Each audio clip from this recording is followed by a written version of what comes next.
Welcome to 99 TV. నేను బ్రహ్మనాయుడు. ఇకపోతే YSR Congress party చెందినటువంటి మాజీ ఎమ్మెల్యే కేతిరెడ్డి పెద్దారెడ్డి గారిని కొద్దిసేపటి క్రితం తాడిపత్రిలో పోలీసులు అరెస్ట్ చేశారు. అయితే పోలీసులు ఎందుకు అరెస్ట్ చేశారనుకుంటున్నారు?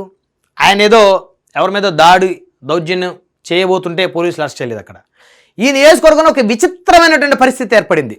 ఇది భారతదేశం, అతిపెద్ద ప్రజాస్వామిక దేశం.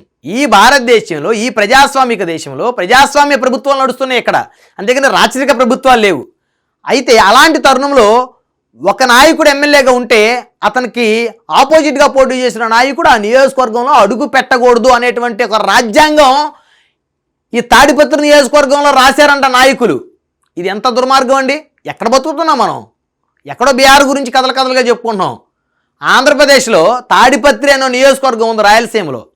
మరి ఆ నియోజకవర్గంలో ఇంత దారుడులు, దౌర్జన్యాలు, దుర్మార్గాల.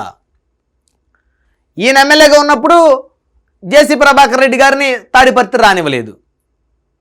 ఇప్పుడు ఈయన ఎమ్మెల్యేగా దిగిపోయిన తర్వాత జేసీ అస్మిత్ రెడ్డి గారు ఆ కుటుంబం నుంచి ఎమ్మెల్యే అయిన తర్వాత ఈయన్ని జేసీ బ్రదర్స్ వాళ్ళ ఫ్యామిలీ మెంబర్స్ ఎవరు కూడా పెద్దారెడ్డి గారు నియోజకవర్గం రానివ్వట్లేదు. ఇదేంటిది అసలు ఇది ఎక్కడా లేదు. ఒక విచిత్రమైనటువంటి పరిస్థితి ఈ తాడిపత్రి నియోజకవర్గంలోనే. ఈ నియోజకవర్గం ఒకప్పుడు జేసీ కుటుంబానికి కంచుకోట. ఒకప్పుడు జేసీ దివాకర్ రెడ్డి గారు అనేక సార్లు ఎమ్మెల్యేగా, మంత్రిగా పనిచేశారు కాంగ్రెస్ పార్టీ నుంచి, ఇదే నియోజకవర్గం నుంచి. ఆ తర్వాత జేసీ ప్రభాకర్ రెడ్డి గారు కూడా 2014లో తెలుగుదేశం నుంచి ఎమ్మెల్యేగా గెలిచి పనిచేశారు. ఆ తర్వాత ఆయన తాడిపత్రి మున్సిపల్ చైర్మన్గా గెలిచారు 2019లో వైఎస్ఆర్ కాంగ్రెస్ పార్టీ అధికారంలో ఉన్నప్పుడు. మరి రాష్ట్ర వ్యాప్తంగా గెలిచిన అతి కొద్ది మున్సిపాలిటీల్లో తాడిపత్రి కూడా ఒకటి. ఆయన మున్సిపల్ చైర్మన్ అయ్యాడు. ఏదైనా తాడిపత్రి అనేటువంటి ఆ ప్రాంతాన్ని తమ కంచుకోటగా భావించి తన గుప్పెట్లో ఉంచుకోవడం కోసం జేసీ కుటుంబం గత 3-4 దశాబ్దాల నుంచి కూడా పోరాటం చేసింది. వారి చేతుల్లోనే దాదాపు చాలా వరకు ఆ నియోజకవర్గం ఉంది.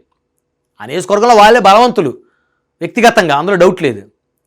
అయితే సరే, ఇప్పుడు యంగ్ జనరేషన్ వచ్చింది. జేసీ అస్మిత్ రెడ్డి గారు, ప్రభాకర్ రెడ్డి గారు కుమారుడు, ఆయన ప్రస్తుతం ఎమ్మెల్యేగా కొనసాగుతూ ఉన్నారు. 2024 ఆయన గెలిచారు ఎమ్మెల్యేగా తెలుగుదేశం పార్టీ నుంచి. 2019లో తెలుగుదేశం నుంచి ఓడిపోయారు ఆయన. ఆ క్రమంలో ఆయన మీద ఈయన గెలిచారు కేతిరెడ్డి పెద్దారెడ్డి గారు. సరే, వీళ్ళు గెలిచినప్పుడు ప్రజలకు సేవ చేయాలి, అంతేగాని జేసీ కుటుంబం వర్సెస్ కేతిరెడ్డి కుటుంబం లాగా ధర్మవరం కానీ, అదేవిధంగా తాడిపత్రి కానీ, ఆ ప్రాంతాలన్నీ ఆ విధంగా మారిపోయాయి. అసలు మరీ తాడిపత్రి నియోజకవర్గం అంటే ఒక నాయకుడు ఎమ్మెల్యేగా ఉంటే ఇంకొక నాయకుడు నియోజకవర్గంలో రావడానికి లేదా? ఇది ఎక్కడి అన్యాయం ఇది? అసలు ఇది ఎక్కడ కనివిని ఎరగని ఇన్సిడెంట్ కదా ఇది. సరే, పాస్ట్ ఈజ్ పాస్ట్, తీసేద్దాం. జగన్మోహన్ రెడ్డి గారు ముఖ్యమంత్రిగా ఉన్నప్పుడు జేసీ ప్రభాకర్ రెడ్డి గారిని, వారి కుటుంబాన్ని ఇబ్బంది పెట్టారు, అందులో డౌటే లేదు. సరే, జగన్మోహన్ రెడ్డి గారు కరెక్ట్గా పరిపాలించట్లేదనే కదా ప్రజలు దించేసింది ఆయన్ని, 11 స్థానాలు పరిమితం చేసింది. చంద్రబాబు నాయుడు గారు, పవన్ కళ్యాణ్ గారు, నరేంద్ర మోదీ గారు, ఈ ముగ్గురు నాయకత్వంలో రాష్ట్ర ప్రజలంతా కూటమికి జై కొట్టి 164 స్థానాలు కూటమికి కట్టబెట్టి వారిని అధికారంలో కూర్చోబెడితే ఒక అపోజిషన్ నియోజకవర్గంలో అపోజిషన్ లీడరు, మాజీ ఎమ్మెల్యేని నియోజకవర్గం రానికపోవటం ఏంటండి? మళ్ళీ పైపెచ్చి పోలీసులు వచ్చి మీరు ఇక్కడుంటే శాంతి భద్రతలు విఘాతం కలుగుతాయి, మీరు ఈ నియోజకవర్గంలో ఉండకూడదని చెప్పేసి ఈయన అరెస్ట్ చేసి ప్రత్యేక ఎస్కార్ట్ తోటి ఈయన తీసుకొని నియోజకవర్గం దాటించి వదిలిపెట్టాలనే ప్రయత్నం. పోలీసులు ఉందో భద్రత ఇవ్వడానికా, లేకపోతే బోర్డర్లు దాటించి పంపించడానికా?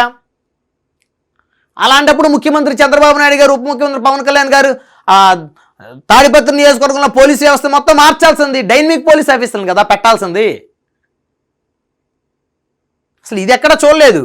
మాజీ ఎమ్మెల్యేని నియోజకవర్గం రావద్దని, మీరు వస్తే గొడవలు అవుతాయని చెప్పేసి పోలీసులే ఇన్ని పంపించేస్తున్న పరిస్థితులు. ఇది నిజంగా ఇది ప్రజాస్వామ్యానికి గొడ్డలు పెట్టి లాంటి ఇలాంటి వ్యవహారాలన్నీ. మాజీ ఎమ్మెల్యేకే దిక్కు లేదు, ఇంకా వైఎస్ఆర్సీపీ నాయకులను ఊచకోత కోసిన దిక్కు ముక్కు ఎవరున్నారు అడిగటానికి? ఇది కాదు కదా కోరుకుంది కూటమి ప్రభుత్వంలో.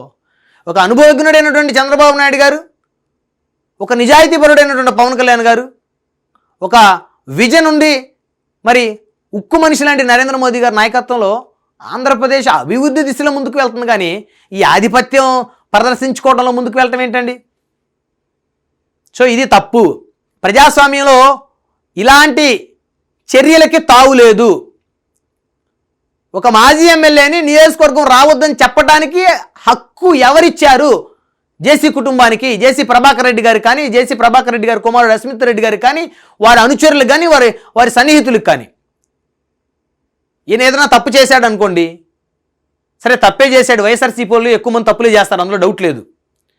వీళ్ళ మీద చట్టపరంగా వీరు చేసినటువంటి తప్పులు ఏంటి, వీరు చేసిన స్కామ్లు ఏంటి, వీరు చేసిన అవినీతి ఏంటి, లీగల్గా దాని మీద ఫోకస్ చేసి యాక్షన్ తీసుకోవాలి. కొంతమంది మాత్రం ఎమ్మెల్యేలు, తెలుగుదేశం ఎమ్మెల్యేలు, వైసీపీ ఎమ్మెల్యేలు ఎవరైతే అవినీతి చేస్తారో అవినీతి బయట పెట్టకుండా వాళ్ళతో కాంప్రమైజ్ అయిపోయి వ్యాపారాలు కూడా చేసుకుంటున్నారు. సాక్షాత్ ఆ విషయం ముఖ్యమంత్రి చంద్రబాబు నాయుడు గారే మంత్రివర్గం సమావేశంలోనూ ఆయన అంతర్గత చర్చల్లో కూడా అనేక సందర్భాల్లో చెప్పిన పరిస్థితి ఉంది. ఎవరైనా సరే వైసీపీ వాళ్ళతో కలిసి వారు కుమ్మక్కైతే మాత్రం వారిని చూస్తూ ఊరుకోనని. పాప ఆయన ఏదో చెప్తారు చూస్తూ ఊరుకోమని, చూసే టైం ఆయనకు ఉండదు బేసిక్గా. ఇంకా ఆయన ఊరుకునేది ఏముంటుంది, అది వేరే విషయం. సో కాబట్టి ఇది ప్రజాస్వామిక దేశం. మాజీ ఎమ్మెల్యేని రానివ్వము. ఎక్కడికి వెళ్ళాలండి? ఈయన పాకిస్తాన్ వెళ్ళిపోవాలా? పాకిస్తాన్ వెళ్ళిపోయి బతకాలి ఈయన. సరే, గతంలో జేసీ ప్రభాకర్ రెడ్డి గారిని కుటుంబాన్ని ఇబ్బంది పెట్టారు, అస్మిత్ రెడ్డి గారిని వారు కూడా అక్కడి నుంచి వచ్చి హైదరాబాద్ వచ్చి వారు జీవనం సాగించారు అని చెప్పేసి చెప్తారు చాలామంది. అది వాస్తవమే, దాన్ని కాదంటలేదు. వాళ్ళు తప్పు చేశారు కాబట్టి వారు 11 సీట్లు. మీరు స్వేచ్ఛ ఇవ్వండి, ప్రతిపక్ష పార్టీ నాయకులకు స్వేచ్ఛనివ్వండి. వారు తప్పు చేస్తే చట్టపరంగా చర్యలు తీసుకోవాలి. కానీ ఇట్లా ఈ విధంగా ఒక మాజీ ఎమ్మెల్యేని రానివ్వకుండా, నియోజకవర్గం రానివ్వకుండా అడ్డుకుంటే ఇక మిగతా సామాన్య ప్రజలు భయభ్రాంతులకు గురవుతారు. అరే మాజీ ఎమ్మెల్యేకే రక్షణ లేదు, మన పరిస్థితి ఏంది భయ్ అని. సో కాబట్టి చూద్దాం మరి ఇక నుంచి అయినా సరే ఇలాంటి చర్యలు కూటమి ప్రభుత్వం, ప్రత్యేకించి టీడీపీ ఎమ్మెల్యేలు ఇలాంటి చర్యలకు పాల్పడకుండా ఉంటారని ఆశిద్దాం.